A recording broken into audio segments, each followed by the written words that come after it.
You're listening to the American Home Contractors Podcast. This episode was originally edited for YouTube and may include moments or references that make better sense with a video component. You can find this episode under the same title on the American Home Contractors YouTube page. Now, on to the show. Do you want to talk about Powerwall real quick? Let's do it.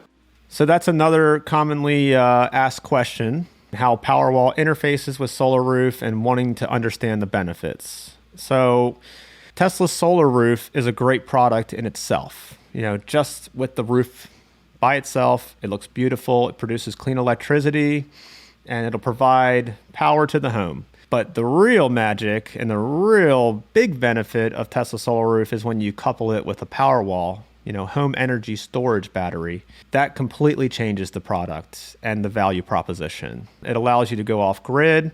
It allows you to not only produce clean electricity, but it allows you to store clean electricity and discharge it for later use. It allows you to arbitrage the utility rates. So if you're under time-based controls, like your utility company charges a variable rate, so they charge you more during peak hours, you're able to produce clean electricity, store it, and then discharge it during those peak rates. So if you need electricity above and beyond what you're producing, you can pull from the battery instead of the utility company. So you can, again, arbitrage that utility rate. And then also utility companies are moving away from net metering at retail pricing to wholesale pricing. So, the writing's on the wall. People are going to want a battery so that they don't consume electricity from the utility company at retail and pay for it at retail price, and then net meter any excess to the utility company and only get paid at wholesale pricing. The consumer is kind of losing out on that deal. So if you can have a battery for that energy that's being produced from your solar system, you reduce the net metering and you don't lose out on selling back that electricity at a discount, essentially. Could you touch on net metering and just briefly explain what net metering is and how that's beneficial to the homeowner? So net metering is important, and it's a good idea, even if you want to be fully off grid, it's a good idea to be connected to the grid. In a lot of cases, the tax incentives and the rebates and all that stuff require you to be connected to the utility grid. So if you're attached to the utility grid and you're producing more electricity than you're consuming, the electricity needs to go somewhere. So let's just say you don't have a battery and you're producing 2 kilowatt hours and you're using 1 kilowatt hour in the home. That additional 1 kilowatt hour that's being produced is going to go back to the utility company, and that's called net metering. You can consume electricity from the utility grid, and you can also produce and send electricity back to the utility grid that you're not using. If you have a battery, then that excess production, that extra 1 kilowatt hour, is going to go straight into the battery for you to use at a later time. Usually later in the day when the sun's going down and you still need to use electricity, you're obviously not producing anything when the sun's down and it's in the evening. So you're either going to be pulling from the utility grid or you're going to be pulling from a battery, or maybe both, depending on how much you need. And same thing, once the battery is filled up, that will then begin net metering and you will just begin to offload back to the grid, correct? Correct. If your batteries are full, then the electricity, again, needs to go somewhere, so you will begin net metering as well. How is that being measured on a monetary basis? Like, is it every watt, every kilowatt? How is the electric company measuring your production and your kickback to the grid, and how are you getting reimbursed? So every utility company is different, but as long as your state and your utility company accepts net metering, typically what will happen is you'll get credited for the electricity that you send back to the grid compared to the electricity that you're consuming from the grid. So you still typically have a charge to be connected to the grid. A lot of people will say you'll delete out your electricity bill. Well, yeah, if you're producing enough, compared to your consumption, you might have, zero electricity bill, quote unquote, but you're still going to have a bill come in the mail because you're attached to the grid, right? Just being attached to the grid typically has a fee associated with it.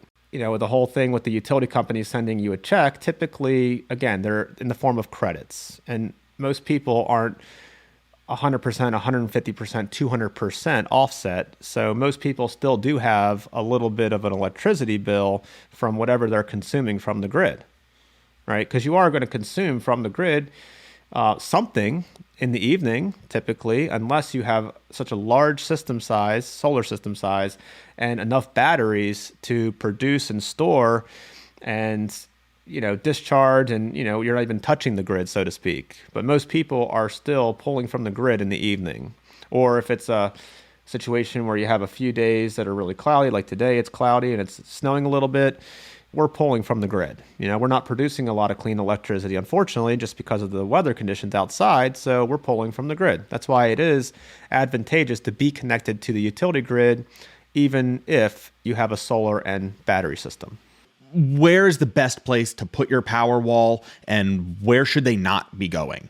It depends on where you live and what type of weather conditions exist in the climate. If you're in California and the weather's pretty stable and consistent, temperature-wise, a lot of people put their batteries outside.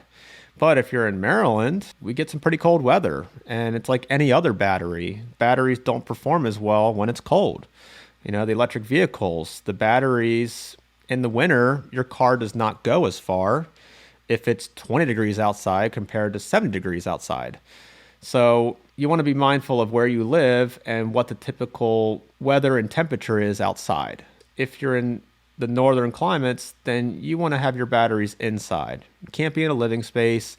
Ideally, as close to the electrical panels as possible so that all the electrical equipment is together.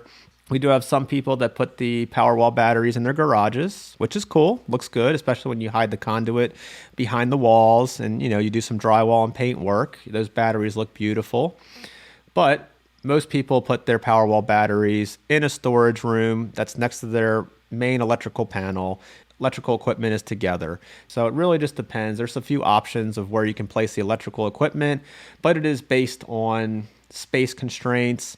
And some of it is based on customer preference, although I would say it more leans towards space constraints because it's difficult to install batteries in the garage if the garage is on the total opposite side of the utility panel, the electrical panel. That's one of the things that we have to be mindful of when we're pricing out a system and trying to design a system and meet the expectations of the homeowner is where are we going to put all of this electrical equipment? When you get a solar system and you get batteries, you're your own utility company essentially. So when you look on the outside of a house that has solar, it looks like a mini utility company set up on the outside of that house, right?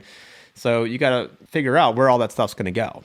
So you can install Powerwall outside of the home, but it is more advantageous to do that in a warmer or just more neutral climate. What about flooding? In Maryland, we have a lot of waterways, a lot of water systems. What happens if your garage floods and your Powerwall is partially underwater? Well, if your garage floods, that would be pretty crazy. If your basement floods and your Powerwall is partially underwater. You could be in a floodplain. You could be next to a river or something like that. So it's totally feasible. But yes, more applicable in our area would be basement flooding. So yeah, a lot of times the Powerwalls are in somebody's basement. They're in my basement.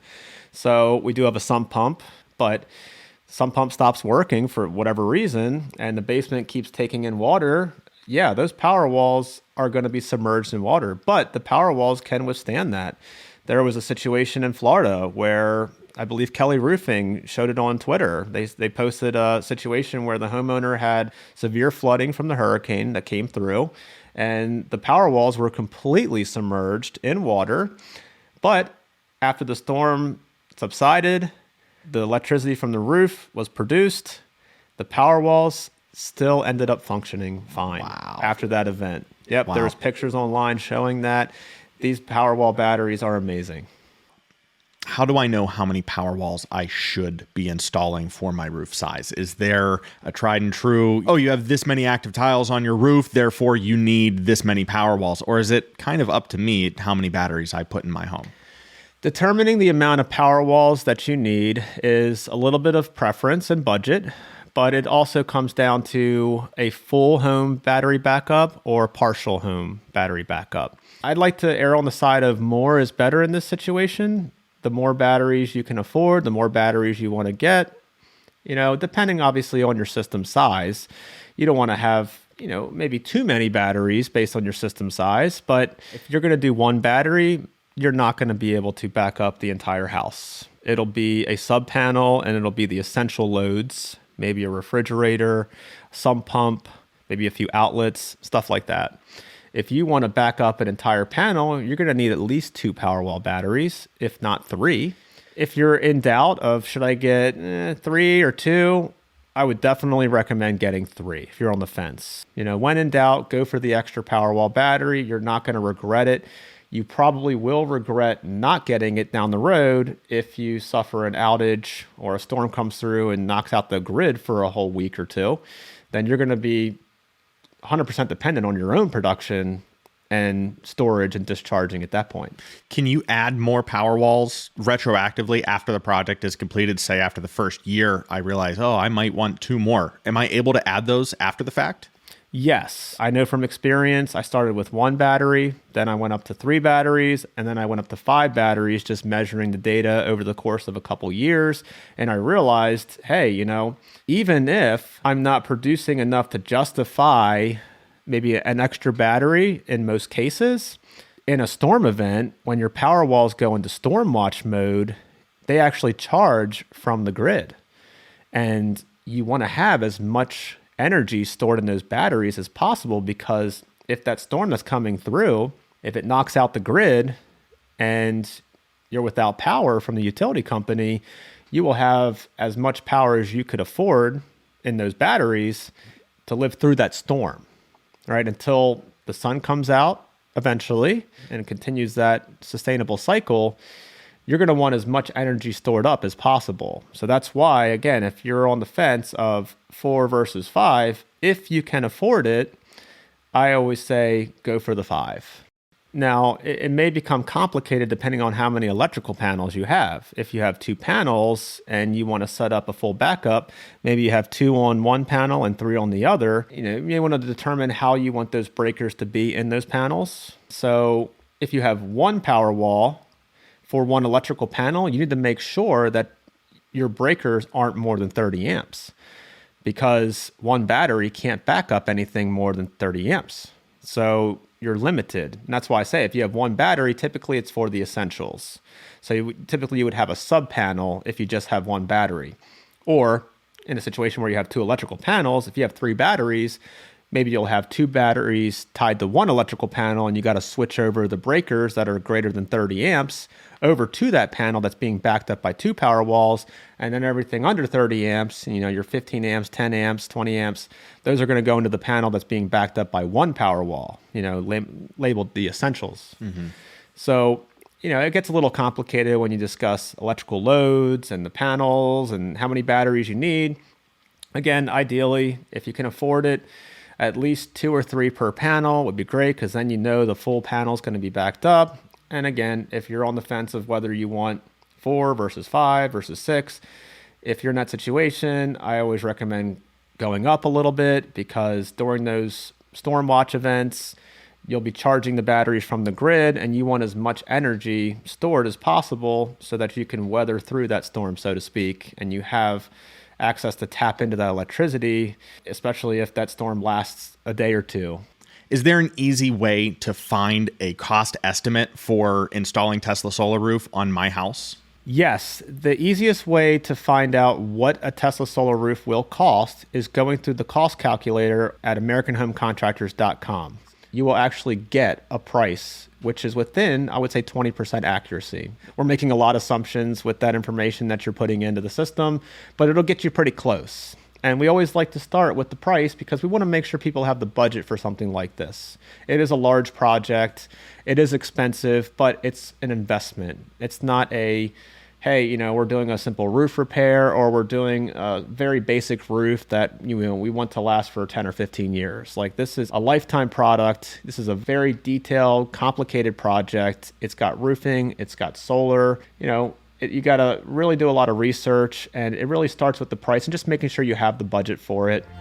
You've been listening to the American Home Contractors podcast. You can find us across the web on YouTube, X, TikTok, and Instagram at AHCDMV. If you have an upcoming job or have any further questions about this or another product or service we offer, please contact us at AmericanHomeContractors.com. Thanks. We'll see you in the next one.